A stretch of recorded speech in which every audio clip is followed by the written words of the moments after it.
Assalamualaikum warahmatullahi wabarakatuh. Baiklah, kita lanjutkan pada sesi kedua ini, faktor-faktor yang mempengaruhi kesetimbangan kimia. Perubahan tekanan hanya berpengaruh pada gas-gas. Untuk fase padat dan fase cair, pengaruh perubahan tekanan dapat diabaikan. Hukum yang dirumuskan oleh Robert Boyle pada tahun 1627 sampai dengan 1691 menyatakan bahwa pada suhu tetap, tekanan gas berbanding terbalik dengan volume gas. Oleh karena itu, memperbesar tekanan gas berarti memperkecil volume gas tersebut. Pengaruh dari perubahan tekanan gas terhadap suatu kesetimbangan dapat dirumuskan sebagai berikut. Kita lihat reaksi A plus B setimbang berbentuk C. Harga K-nya adalah konsentrasi produk, yaitu C, dibagi dengan konsentrasi reaksi, yaitu konsentrasi A dikali konsentrasi B, yang mana sama dengan konsentrasi C ini adalah mol per volume.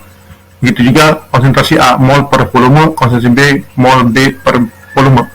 Sehingga sama dengan mol C per mol A dikali mol B dikali volume.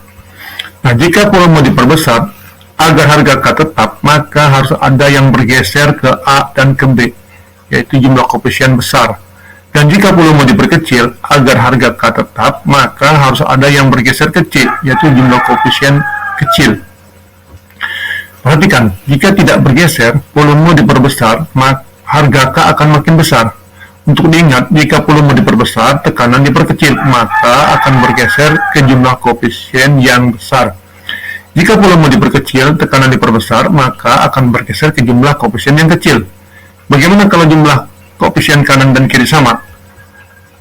A dikalikan dengan B setimbang menghasilkan C dan D. Harga K-nya adalah hasil kali konsentrasi C dan konsentrasi D dibagi konsentrasi reaksi reaktan konsentrasi A dan konsentrasi B, sehingga sama dengan mol C per volume, mol D per volume, mol A per volume, mol B per volume, sehingga sama dengan mol C dikali mol D sama dengan mol A dikali mol B. Harga K tidak dipengaruhi oleh volume, maka volume perubahan tekanan tidak akan menggeser kesetimbangan. Perubahan tekanan hanya akan mempengaruhi reaksi zat-zat dengan fase gas. Misalkan terdapat reaksi antar gas sebagai berikut: A gas direaksikan dengan 2B gas, reaksi setimbang C gas dan D gas. Tekanan disebabkan oleh tumbukan molekul gas pada dinding wadah.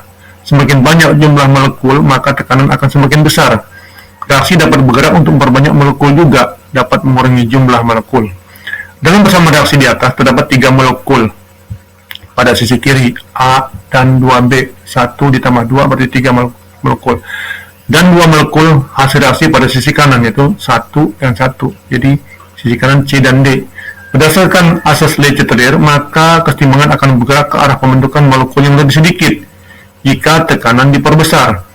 Kesetimbangan akan bergeser ke kanan jika tekanan dinaikkan, karena jumlah molekulnya lebih sedikit, 2, sehingga sebelah kiri ada 3. Sedangkan jika tekanan diturunkan, akan bergeser ke arah pembentukan molekul yang lebih banyak, sehingga akan bergeser ke kiri. Kesetimbangan bergeser ke kiri jika tekanan diturunkan, artinya kegeseran jumlah molekul yang lebih banyak. Di sini jumlahnya 3, yang sebelah kanan jumlahnya 2. Jumlah molekul satu zat diwakili dengan satuan mol. Pada sistem kesetimbangan, perubahan tekanan akan menimbulkan pergeseran kesetimbangan bila jumlah mol gas-gas sebelum dan sesudah reaksi berbeda. Dengan demikian dapat disimpulkan sebagai berikut. Jika tekanan diperbesar, kesetimbangan akan bergeser ke arah komponen yang jumlah molnya lebih kecil. Jika tekanan diperkecil, kesetimbangan akan bergeser ke arah komponen yang jumlah molnya lebih besar.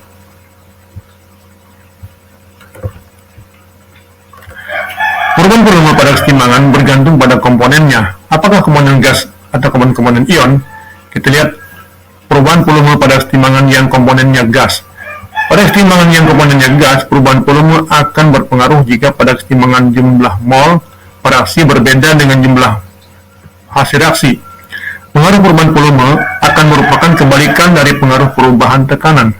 Sebab jika pada suatu sistem kesetimbangan volume diperkecil, maka tekanan menjadi besar.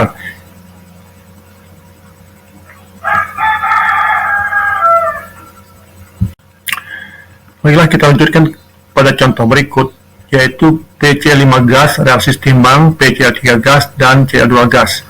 Nah, pada reaksi ini, kita lihat di sebelah kiri ini jumlah koefisiennya hanya 1, sedangkan pada sebelah kanan jumlah koefisiennya adalah 2, yaitu 1 ditambah 1, 2. Jika volume diperbesar, kesetimbangan akan bergeser ke arah PCl3 dan Cl2, yaitu ke arah jumlah koefisien yang lebih besar. Jika volume diperkecil, kesetimbangan akan bergeser ke arah PC5, yaitu ke arah sebelah kiri. Kita lihat lagi bagaimana perubahan volume pada kesetimbangan yang komponen-komponennya berupa ion-ion. Untuk mempelajari pengaruh perubahan volume pada kesetimbangan dalam reaksi yang berbentuk larutan, kita lihat contoh pada kesetimbangan berikut. Fe3+ ini berwarna coklat. Kita reaksi dengan SCN- tak berwarna. Reaksi setimbang membentuk FeSCN2+ yang berwarna merah. Nah, jika kita lakukan pengenceran ketika kesetimbangan telah tercapai, maka akan mengakibatkan warna merah ini berkurang atau kesetimbangan bergeser ke arah pembentukan Fe3+ dan SCN-. Pengenceran pada larutan menyebabkan volume menjadi besar. Maka untuk kesetimbangan yang jumlah mol atau jumlah partikel reaksi dan hasil reaksinya berbeda, kesetimbangan akan bergeser ke arah partikel yang jumlahnya lebih besar. Demikianlah pembahasan kita hari ini, kita cukupkan. Kita lanjutkan pada pertemuan yang berikutnya. Assalamualaikum warahmatullahi wabarakatuh.